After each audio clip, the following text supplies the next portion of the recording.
So awesome came from a desire to triumph, for victory, rather than letting my pain or my tragedy or any of that stuff define me. I wanted it to be a post-traumatic triumph. And I want Ahhhsome to be that place that you can come where you can find hope and friendship and peace and calm, where you can find your triumph, your victory. We all have really crappy things that happen in our life, and what we do with it matters. Are we going to let it kill us, or are we going to let it make us rise like cream to the top? So here's how Ahhhsome came to be. I was a working mom with 3 kids and a really rough marriage, and my cousin was diagnosed with cancer. And I loved my cousin very much. I still love him. And he called and said, I've got cancer. And I instantly went into, I want to help mode, because that's what so many of us do. We want to help. We've got white knight syndrome. And so I wanted to help. So I started researching what they do for people with cancer around the world, people with significant pain. And I found a lot of the things that we have here at Ahhhsome. So I'm researching, I'm learning, and then my cousin goes into remission. Yay, I'm so happy. And I've got all these things, these pieces of equipment written down, saved. And in the process of him having cancer and me studying it, I learned that cancer and stress are bedfellows. You almost never have cancer without having experienced a significant amount of stress.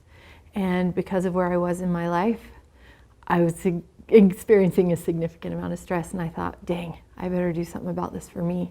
And I started to look around and couldn't find anything that really hit what I needed. I needed something that was affordable, that was available whenever I needed it, that I could stay clothed so I didn't have to, it would take less time basically, and that worked.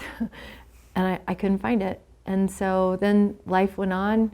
Andy's cancer went into remission, and I just said, okay, and just kept going with my life. Well, then I went through a divorce, and that was hard. And as a single mom, I again needed some place to go to rebuild myself, but this time I needed it to be all those same things, but for different reasons. I needed to be able to get to my children quickly, or be able to put them to bed and then go relax. And again, could not find anything.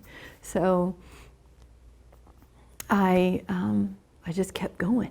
I just kept working. You know, that's what you do. You put your head down and you just keep going. And then I met a wonderful man and got remarried.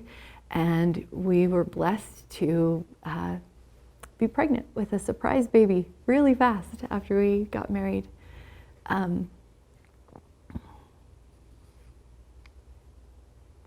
The stress of putting 2 families together and working and all of that was hard on my body. And I lost our baby. And it was really hard. And I realized now that stress was killing people and it was breaking my heart. And so after we lost her, then I went back to work. I put my head down and decided just to work harder, just to do better at everything, just do better at everything. And then we got pregnant again, and I decided this time would be different. I would not lose another child.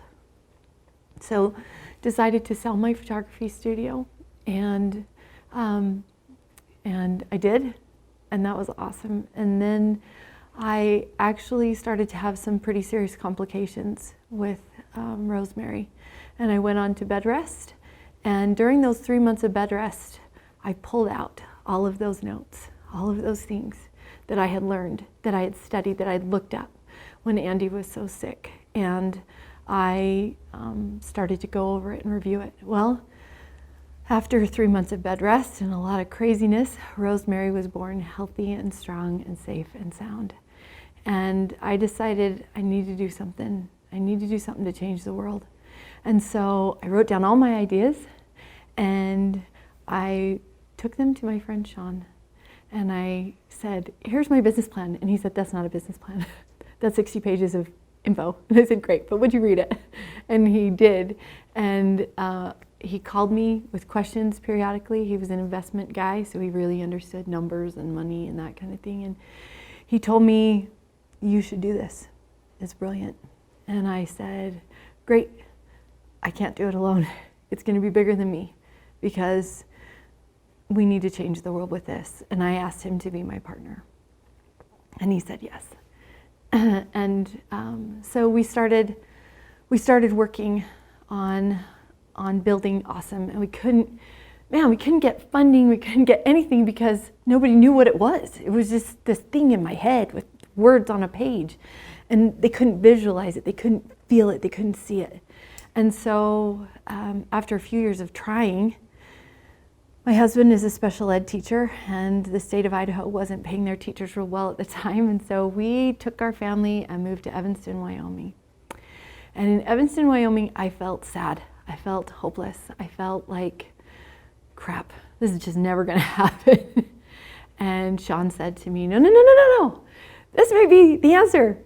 Let's see if we can open a small one, a prototype, something little, to show them what it is and to prove it can be done. And so we started to look for financing there. And we couldn't find it. And my cousin got cancer again. And as happens with cancer often. And he was fighting his fight. He didn't know what I was working on. I had approached him about all of this stuff, but he kind of said, I've got good doctors and I'm good. And I said, okay, but I still knew for me and for those like me, I needed to do this. And so Sean and I we just kept working. And finally, we got somebody who said they'd give us a loan, but we had to come up with half of the money ourselves, which was a large chunk of change. And Sean said, I can come up with my half of the money that we need. But I had no way to do that. I had been through so much with everything that financially I was just depleted.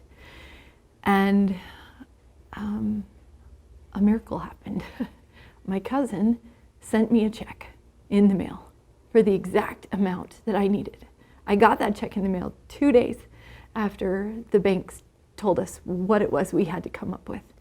I couldn't believe it. And I looked at my husband and I said, what do we do with this? And he said, what do you mean, what do we do with this? You call Sean. And I said, well, we could get this bill paid or we could do this. And he said, you know what you're supposed to do. You have been inspired. Call Sean. So I called Sean and I sent my cousin a letter that he got the day before he died. So he lost his battle. But I kept moving forward. And Sean kept moving forward. And we built this small little prototype in a law office in Evanston, Wyoming. And we opened it, and it was nothing like what Ahhhsome is now, what my vision was, but it was something. And we ran it and we did it. And we were cash positive in less than a month. And it was this miracle. It worked. It was helping people, and we were changing lives. And so then we decided, okay, we gotta do our thing here, and then we need to do this on a bigger scale. We need to take it back home to Idaho Falls. So Sean was in Idaho Falls, and I was in Evanston, and he was looking at the numbers and doing the computer stuff, and I was running the business. And about a year later, we got the loan for Idaho Falls. And I was coming home, and I was excited. I love Evanston, and I love the people there. My family's here. And so we were able to move here. Now, the crazy thing is that in the process of building this location, my 17-year-old son was diagnosed with stage 3B lymphoma that went throughout the trunk of his body. we had an aggressive form of cancer on our hands. And you cry and you're scared. But I also felt empowered because I knew I had something to help my child. I knew I had some power in this battle. I had some fight. I didn't have to just step aside and let everybody tell me what to do. And so we fought it. Because when you have cancer, you never fight it alone. So we fought it. And we built Ahhhsome in the process. And I had equipment at my home, and I would take him there and we would do things and help him with his pain as the chemo fell into his feet and his legs and caused problems there as he suffered with the pain. I had things to help my child. It was awesome. And we built Ahhhsome. And we started helping people. And we started making a real difference in the lives of people here in Idaho Falls. The crazy thing is that we celebrated a year of cancer-free for my son. He is doing great. But I didn't take care of my stress in time. And a year after his cancer battle, I was diagnosed with cancer. I was diagnosed with thyroid cancer. And again, I sat in my doctor's office and he said, Alice, the good news is it's treatable. It's 100% treatable. The bad news is you have cancer. And I looked at him and he said, we're going to do surgery on this date and he had me lined up. And I said, thank you. I appreciate it. But I know enough about cancer now that I want a few weeks to learn. I need to teach myself. And so I did. I took a few weeks and I started to learn about the kind of cancer that I'm fighting. And I went back to him and I said, the good news is I have the ace of spades of cancer. It is slow growing and I've got time. And so I'm going to do everything I can on my terms.